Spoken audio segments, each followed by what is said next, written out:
Buenos días. A nosotros nos toca abordar un tema polémico que es la objeción de conciencia y los incumplimientos de los deberes de los funcionarios públicos.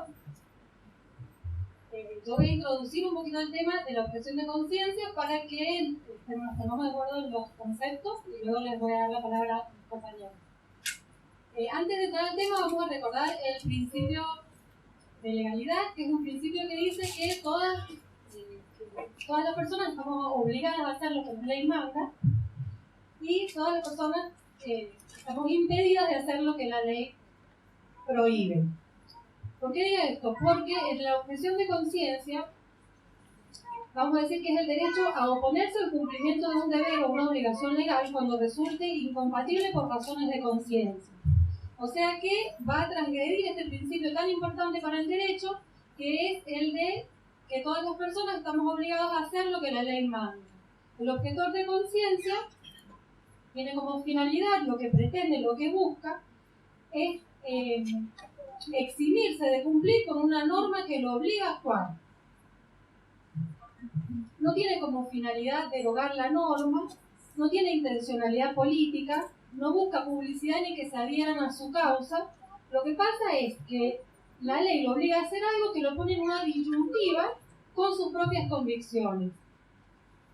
Es decir, que todos los demás ciudadanos tenemos que soportar en pos de su libertad para que no se restrinjan sus derechos de los derechos del objetor de conciencia, a la dignidad, a profesar libremente su culto, a la libertad de expresión, a la libertad ideológica.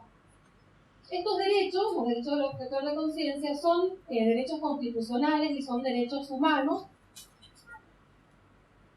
Son importantes conquistas que sí debemos resguardar y que son importantes derechos que, por supuesto, tienen su límite en los derechos de los terceros y en el no violar el orden público.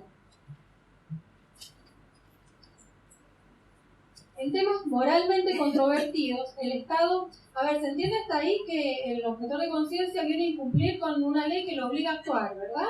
Los demás vamos a soportar esto en pos de sus derechos humanos. ¿Bien?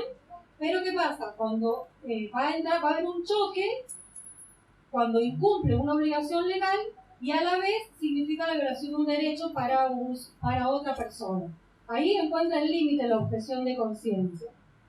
Cuando hablamos de cuestiones moralmente controvertidas, el Estado no debe inclinarse en una posición u otra posición, sino que debe permitir que se pueda actuar con autonomía. O sea, si usted quiere ser católico, el Estado tiene que estar a su favor. Si quiere ser testigo de Jehová, también. Si quiere ser ateo, el Estado debe estar a su favor. Si usted tiene que realizar un aborto legal como profesional de la salud, tiene que hacer el aborto legal. Si tiene razones de conciencia fundadas, puede incumplir la ley como excepción porque el Estado está a favor de su libertad. Puede pedir objeción de conciencia. Si usted teniendo razones legales para interrumpir el embarazo decide continuar con ese embarazo, el Estado debe estar a su favor. Si decide realizar la práctica interruptiva, también el Estado debe estar a su favor. En definitiva, el Estado tiene la obligación de garantizar el ejercicio de los derechos de las personas y de que se concreten las decisiones de cada persona referidas a su propio proyecto de vida y a sus creencias. Un hijo no debe tenerse por imposición del Código Penal. Volviendo a la objeción de conciencia, tenemos que decir que la objeción de conciencia es personalísima, es íntima, es subjetiva. O sea, no reconoce personas jurídicas. No existe la objeción de conciencia institucional. El Tribunal Europeo dice que la objeción de conciencia es digna de tomarse en consideración porque debe proceder de un razonamiento suficientemente estructurado, coherente y sincero. O sea, opta por no obedecer la ley por un mecanismo axiológico basado en su conciencia profundamente entrenada. No es un actuar caprichoso o un actuar espurio. La objeción de conciencia no es automática, no es inmediata y se debe demostrar, dando razones fijas, sinceras, profundas y debe ser expresada por escrito. En cualquier caso en cualquier caso de objeción de conciencia, siempre va a subsistir la obligación de dar información veraz al paciente y de dar intervención inmediata a un profesional no objetor. Hasta acá entonces ningún problema. Entonces nos preguntamos por qué tanta polémica con la objeción de conciencia. El problema es el uso indiscriminado, arbitrario, malintencionado que se ha dado en los casos de salud y derechos sexuales y reproductivos, que es lo que nos ocupa en estas jornadas. Cuando se utiliza para poner obstáculos a quien decide la interrupción legal de su embarazo. Cuando se utiliza para incumplir la ley, para imponer un modelo moral o una creencia, pretendiendo homogeneizar o incluso negar otra forma de elección. Cuando se utiliza para negar el acceso a la salud. La interrupción legal del embarazo es legal hace 100 años. Recordemos que lo que no es legal es incumplir con la obligación de hacer el aborto. Eso es lo que no es legal.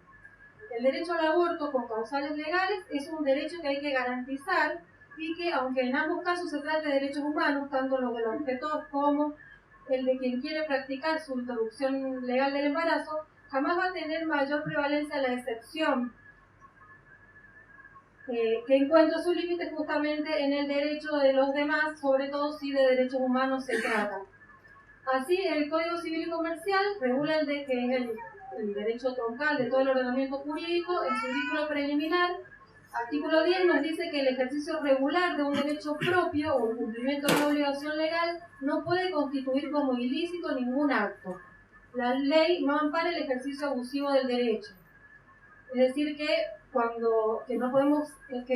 necesitamos que sea un ejercicio regular. Cuando pasa el límite, empieza a ser ejercicio abusivo del derecho. Lo que tenemos que visualizar, lo más importante, es que nada tiene que ver la objeción de conciencia con la defensa de la vida del feto. El fin de la objeción de conciencia tiene que ver con no hacer algo contrario a las creencias. No tiene nada que ver con obstaculizar el derecho ajeno.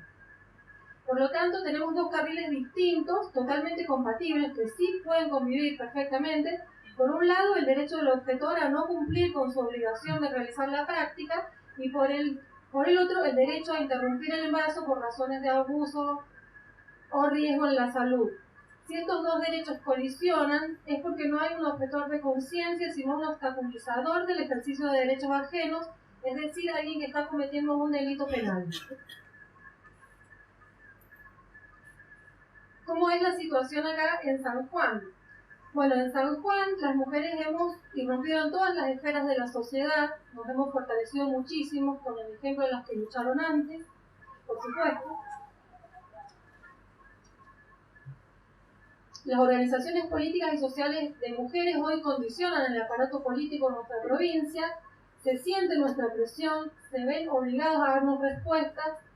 Sin embargo, lamentablemente hay muchos enunciados que están vacíos, que son meramente enunciaciones sin contenido.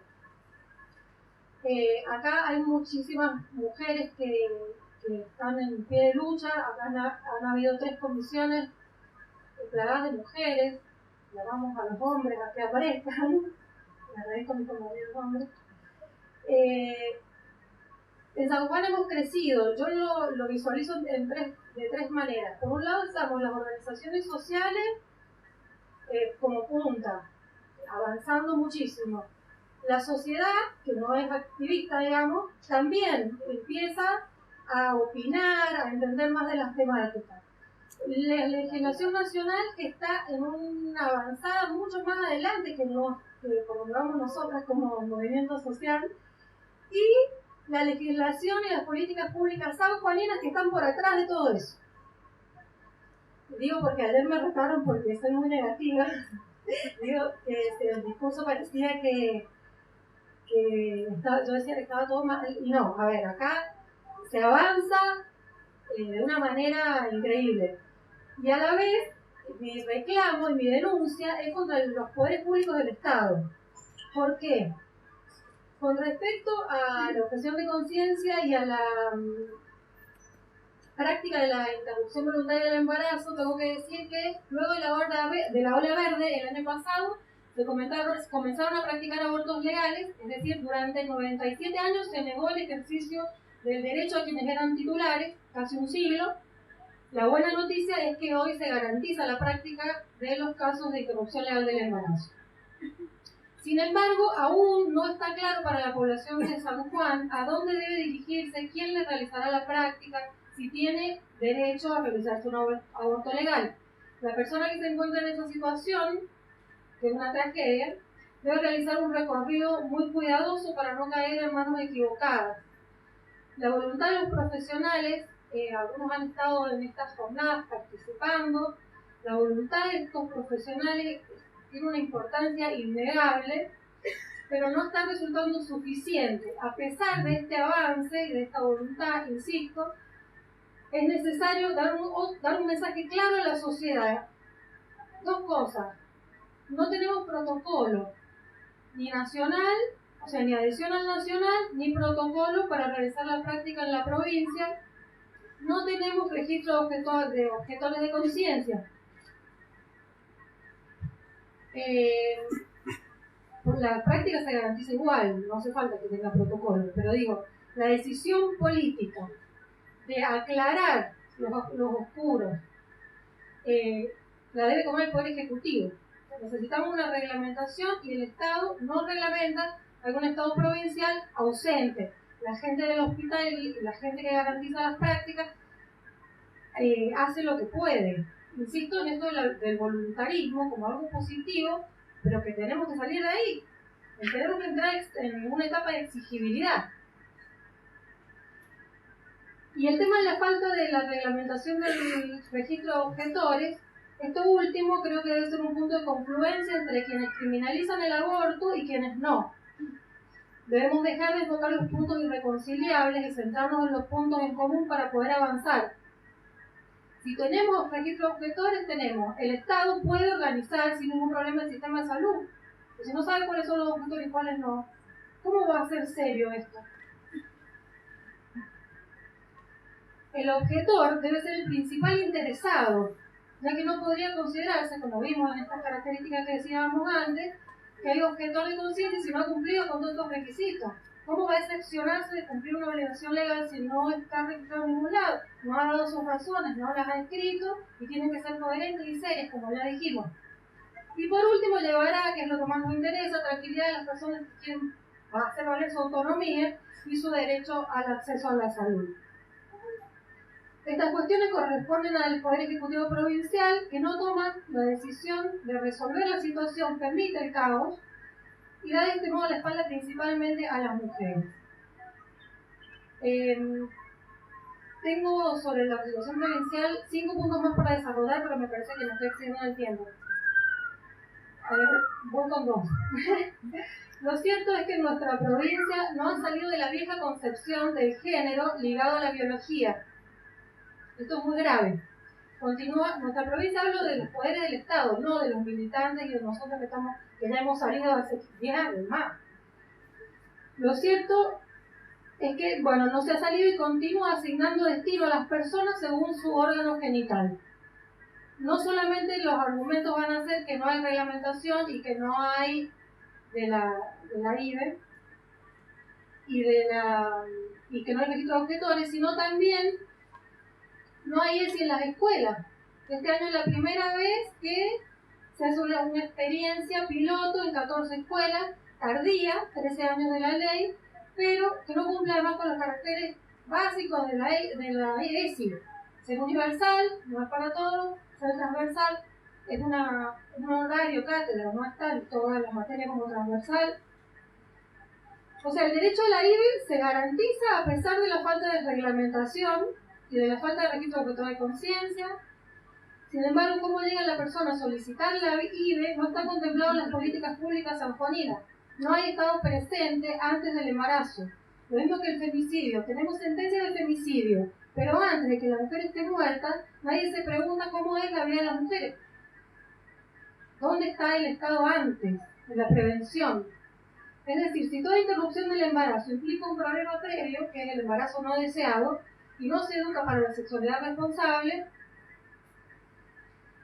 por otro lado, tenemos la Ley de Salud Sexual y Procreación Responsable del año 2002. En este año 2003, 2004, más o menos, se creó acá el Plan Mujer.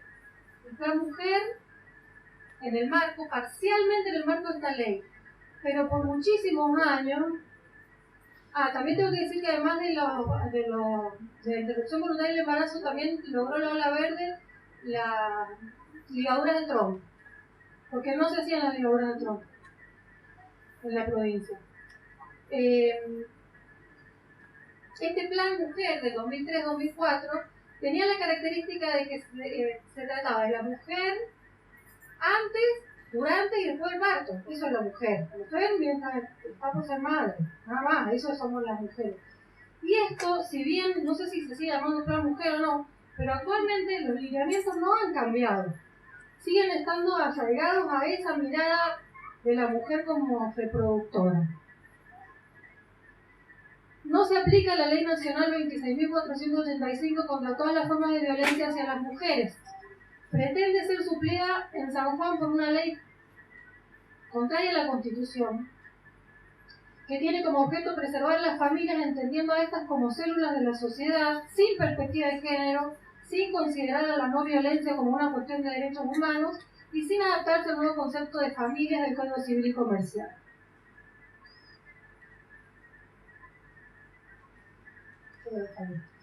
Bueno, más o menos ese sería el panorama. Yo quería aclarar qué es la objeción de conciencia y cómo es más o menos el análisis que hacemos de la veterinaria en San Juan, y obviamente compartirlo con ustedes y que ustedes nos nutran y nos mejoren este análisis. Le paso la palabra a mi compañero de la agrupación de juristas, Renzo Quero, que va a hablar de incumplimiento de los deberes del funcionario público.